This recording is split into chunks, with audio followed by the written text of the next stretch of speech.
Так, продолжаю. Азыр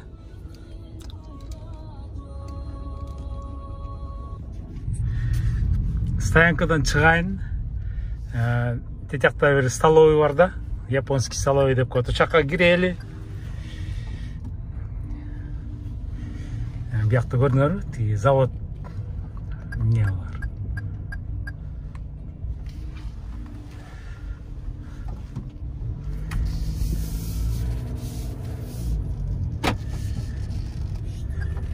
Столовыйга кирип, шашпай ошол жерге көк чай ичип, анан тиги тиктоктогу вопросторуңарга жооп берейин. Кичине күн ысыгандан калпагым чечип койдум, кечирип койгула да. Мына көрүнөбү, бүгүн кичине кирип бир чыгып, маякта эме выставка, үйлөрдүн выставкасы бар да, муляж деп коет. Кандай үй алгыңар келсе, ушул жерге келип, үйдү выбирать этесиңер, ичине кирип, бир муляжда настоящий үй эмес, мындай легкий конструкция менен салынган үйлөр. Кирип, мен тиги YouTube'да бар, японский эки этаж үйдү салгам. Бул болсо рамен деп коет, тиги кесме чыгарган. Рамен деп коет, рамен Кореяда көп. Ошо мен азыр оңго бурлайын.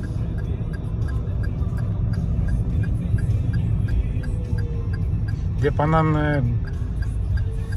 Японияда тигинде автосалондор көп да.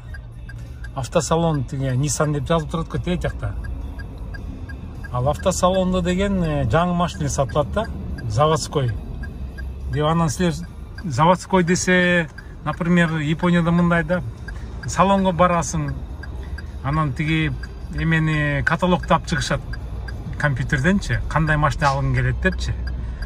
Отуруп алып, ошол жерде машиненин цветин, комплектациясын, моундай навигатор керекпи, кереги жокпу, мындай боковой моундай тиги солнцезащитный эме керекпи, ичи кара болуш керекпи, же ак болуш керекпи, же кожа болуш керекпи, руль кожаныйбы, датчиктери кандай, бияк ичи түрлүү бүт ковриктерди, сиденье эмен барын выбирать этип заказ бересиң да. Ал аябай, биякта машина жок, мен өтүп берейин деп выбирать этип, анан ошол жерден заказ бергенден кийин азыр тиги спецоперациянын тиги винасынан 4 ай, жарым жылга чейин машина бүтүш керек, заводдон келишкенгечи.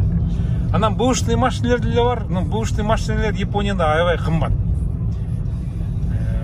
После где-то 7 жыл болгон машинелер турат да автосалондочу.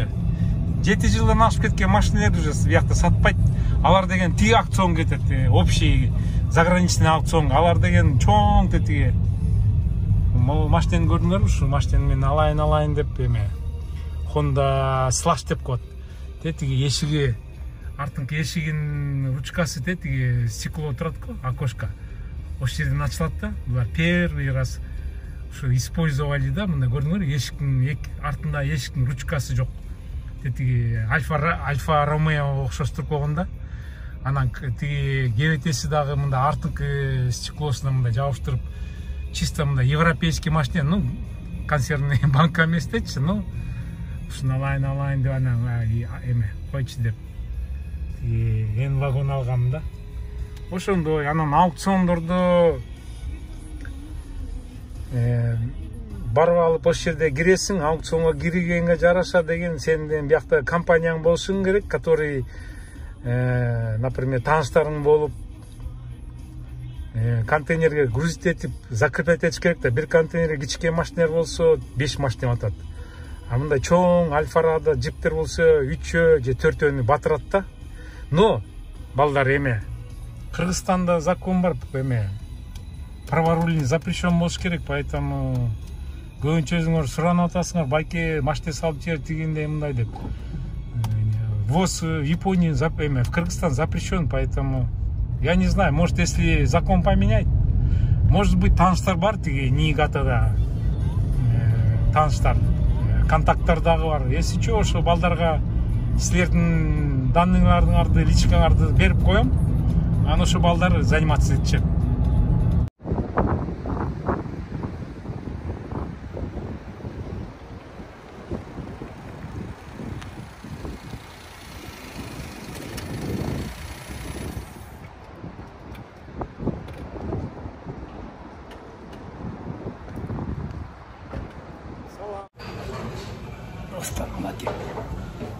сонун жер таптым. Бул жерде спокойно чай ичип силерге жооп берейин деп атам. Эшиктен айткандай комментарийлерге жазганга убакыт жок экен. Бул столовый экен. Столовыйда көп чай ичип жооп берейин силерге. Так.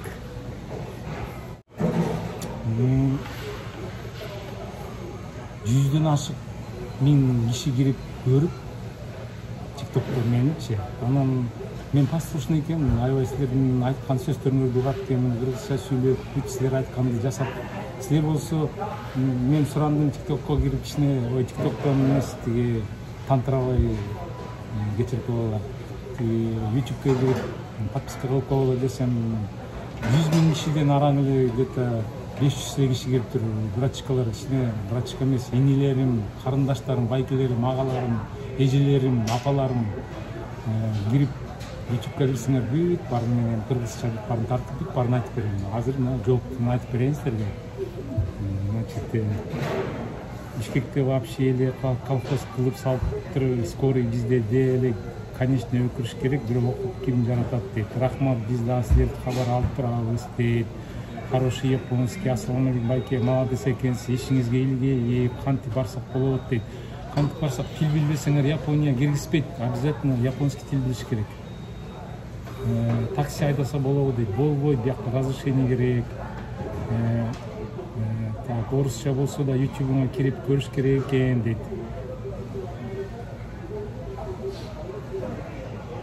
Орусча YouTube'те эметкенмен, бирок калпак кийгениң жарашат экен дейт. Рахмат. Эми кыргызча айтып берем деп айтпадым бармагачы.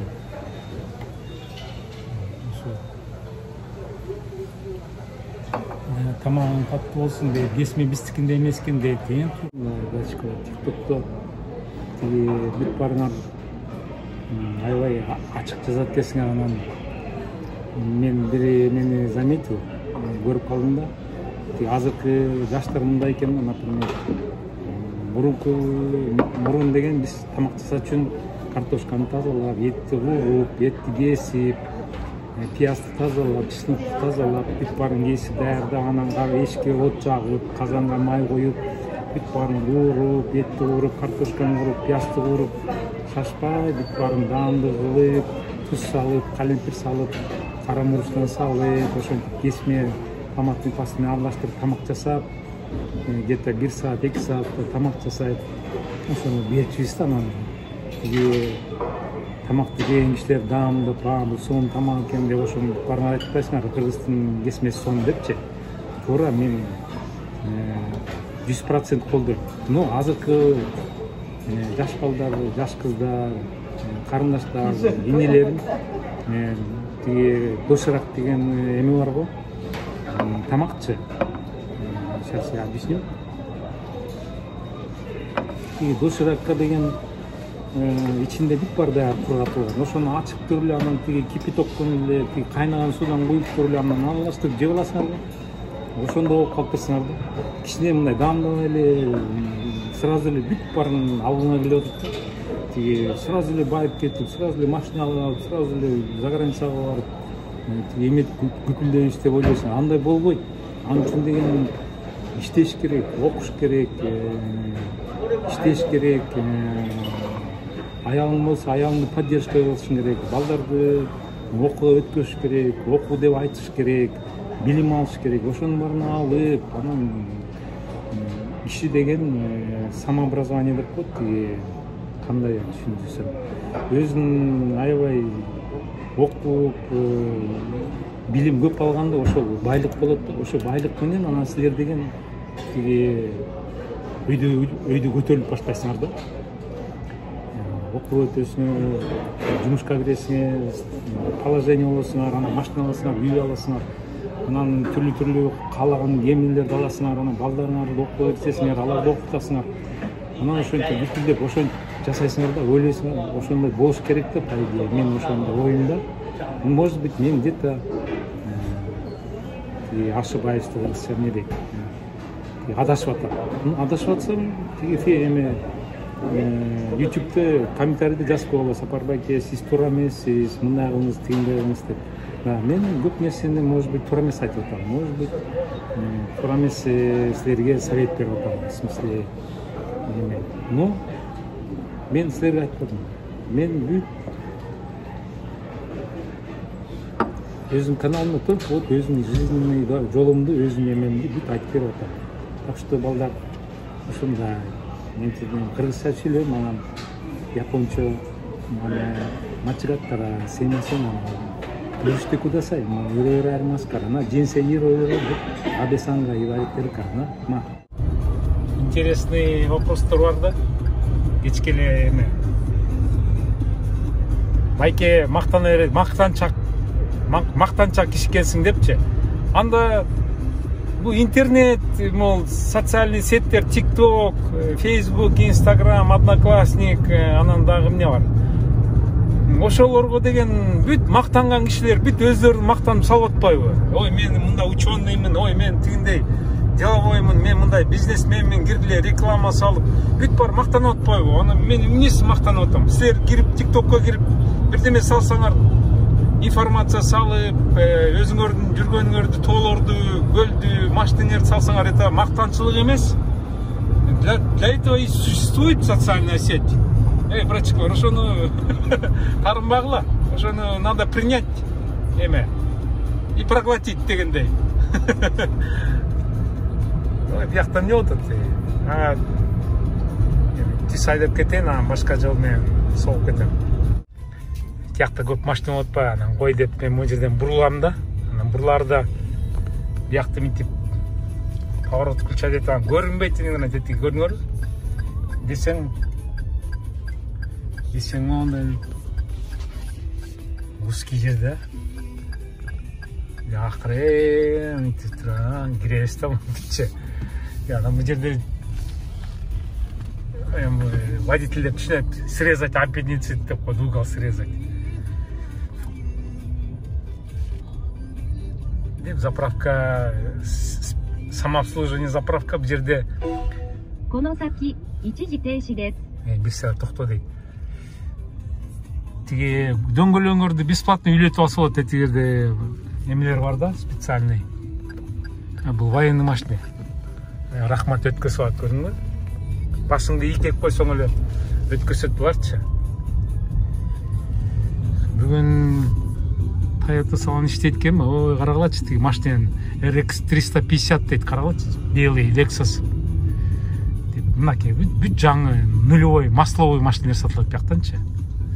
Деп ана мына биякта номери барлар уже бушный машиналар, көрдүңөрбү? Деп тиги экинчи көк машина $34,000 экен. Плюс там страховка, ана номер деп анан 35-36 чыгып кетет. Ошондой жигиттер. Бул болсо тиги караоке деп коет баягы, көрдүңөрбү? Интернет кафе. Деп бул жерде болсо бушный машиналар сатат экен, эски машина карагылачы. Буларды силер албайсыңар мындай. Тетякта ашка чыгып атат, көрдүңөрбү?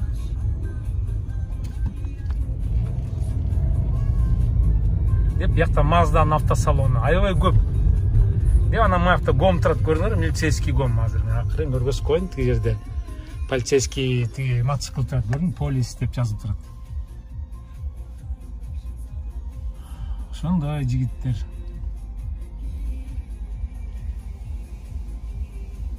Ама болсо тиги плов жасаган эме столовый деп коем мен.